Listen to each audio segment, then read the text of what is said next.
glass. The title of the story is Glass, Water. So I'm just going to draw it. Pardon me.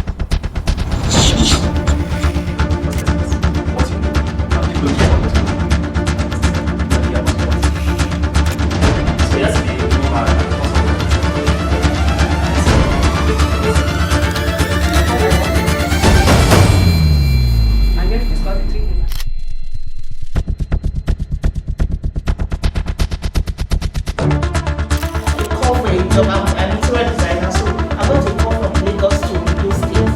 So I started to I have to.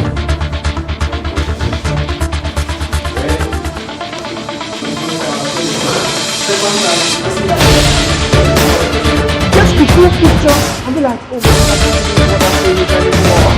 The women get to really feel the pain, you know.